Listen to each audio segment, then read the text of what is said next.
Guys, magandang umaga po sa amin dito sa bahay namin. Madilim, tinanggal na ng asawa ko yung ilaw. Dilim, alam na maghugas.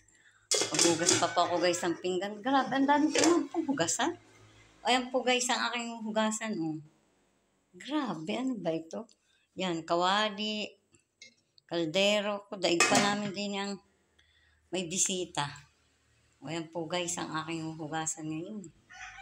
Ayan. Yan ang gawain po ng nanay, ang maghugas araw-araw ng pinggan. Guys, tayo po muna yung maghuhugas. Gandang umaga po sa ating lahat, guys. Sa lahat po ng mga nanay dyan. Lagi po tayo mag-iingat. Araw po ngayon Sabado ay marami po akong hugasan. Grabe naman po talaga. Hanggang naman ito. Ano ito? Araw-araw hong ganito. Hirapan tanggalin. Ito ang gawain ng mga, naparami yung ating isay. Sa mga nanay, ang gawain araw-araw ay maghugas ng pinggan. Isa-isa po, inuuna ko po ang baso. Karami naman ito. Pero dadalawa lang ko kami kumain. Kasi yung kasama po namin dito ay nasa ospital. Dinala na naman po yung kuya ko sa ospital. Siya po ay nakakateter na matagal na.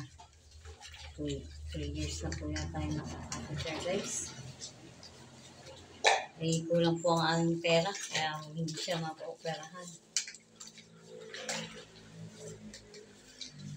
Wala po, hindi po ako lang talaga sa tao. Pera. Kaya po talaga pag hindi mo kayang labanan ang problema, mai-stress ka po. Lalo yung mga anak ko, ilan po yung anak ko nag-aaral. Madami po yun guys. Wala niyo po kami kinikitang malaki araw-araw kasi wala po yung maliit na tindahan. Kami po ay nakaka-survive sa pamagitan ng aking mga anak na masisipag. Mga anak po ang namin ngayon. Kasi talagang nagbibiyahe ka, mahina po talaga kita. Kaya po yung mga anak po nagsasakripisyo. Kanilang mga kapatid. Shout out po sa may mga anak ng Lord. Yun po yung pinakang blessing sa akin. Yun po ang blessing ni Lord. Mga anak ko po masisipag, madiskarte. Ito po yun. Kaya nakakaiyak po eh. Nakakaiyak. Gawa ng mga anak ko nagsisikap talaga sila. Pati rin po sila yung mabuhay ng kanila.